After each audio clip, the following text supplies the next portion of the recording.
Call of Duty. Call of Duty Modern Warfare 3 came out very recently, and I've been diving into it, wanting to give my take on the game. And for the most part, the campaign in of itself sucks very, very badly. And I could honestly give my own full 15-minute take on why the campaign sucks so bad, but I think I'll let all these other people do that job for me. So go ahead and find a different video to watch on that in that regard.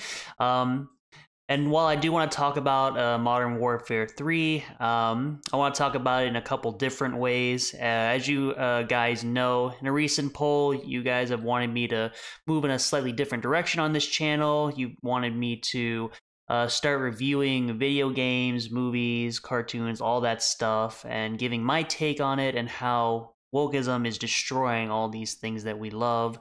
And starting out, I wanted to talk about Modern Warfare 3. It's a fresh new game, and I played through the entire campaign. I've been playing the multiplayer.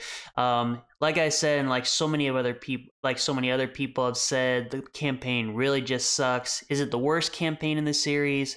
No, I still wholeheartedly believe Vanguard had the worst campaign out of all the Call of Duties, but Modern Warfare 3 might just take the cake for second place, you know, the second worst campaign in Call of Duty history.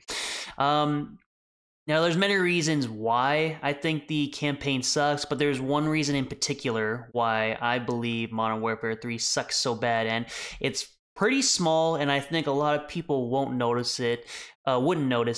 But me being me, I noticed it instantly while I was playing through the campaign. This is close to the end, and like I said before, I could honestly talk for like 15 minutes straight on why the campaign sucks, but it's because of this very reason right here that I really just don't like the campaign. And like I said, it's a very small detail, but if you look at the clip that's playing right on the screen right now, General Shepard and Graves, they're testifying before Congress, but the congressman, with the subtitles on and the title for his character, you can see clearly he's referred to as Congressperson. Now, to the average person, that might not seem like a big deal. That's just his title. You call him Congressperson. Well, you see, that's the problem right there, because here in the United States, a representative is either called a congressman or a congresswoman, depending on if you're a man or a woman. It's as simple as that. To call someone a congressperson just sounds utterly stupid. But here's the thing that really scares me the most. The fact that wokeism has gotten so deep within the ranks of the video game industry, they're now doing small but really impactful things like this in our video games.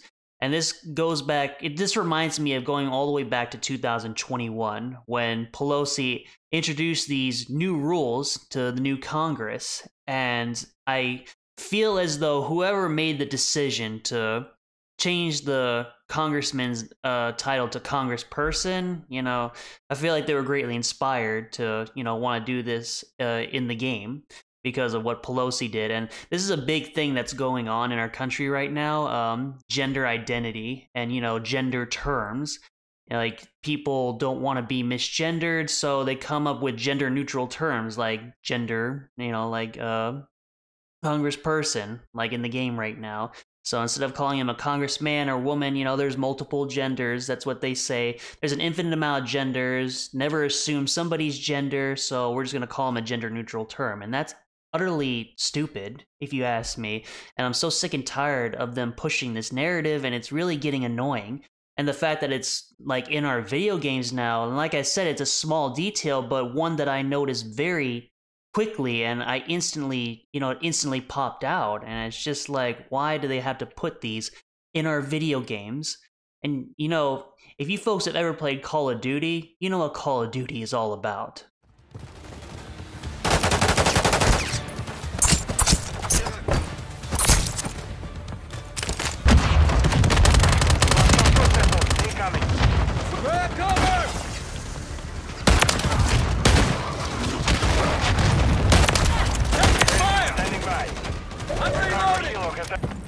We've secured the lead.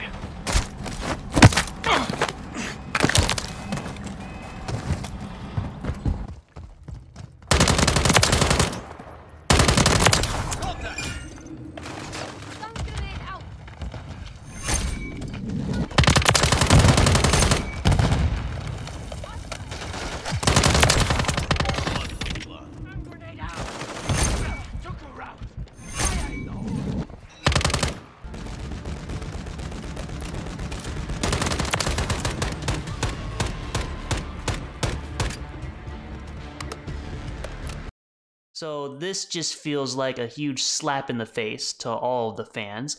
And that's one of the things I want to talk about. That's the biggest reason, in my opinion, why I didn't like the campaign is the fact that wokeism has gotten so deep within the ranks of even the video game industry that they're putting, stupid stuff like this in there. And the second thing I want to talk about, I'm sure we all know about it, and it's really quick. All the pride flags that they constantly keep pushing, into Call of Duty. And I'm so sick and tired of seeing this. Like, I just demonstrated, like what Call of Duty is all about. It's all about a squad of guys, or if you're in free for all, it's just basically a bunch of people just shooting each other with guns. And that's the basic premise of the game, and people like it that way.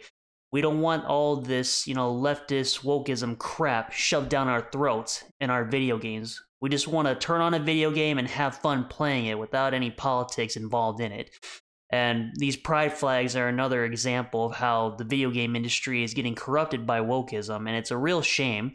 So those are the two things I want to talk about, how the gender-neutral term was added into Modern Warfare 3's campaign. And like I said, might not be a big deal to some, but for people like me, that's how they start out. They start out small, and then it's going to get bigger as time goes on. And especially the more people don't take notice to these kind of things. And then the pride flags, stuff I'm so sick and tired of seeing. And, it took them forever. I will just say this. In Modern Warfare 2 last year, when they came out with the multiplayer, it took them forever to add the flags from, like, different countries around the world.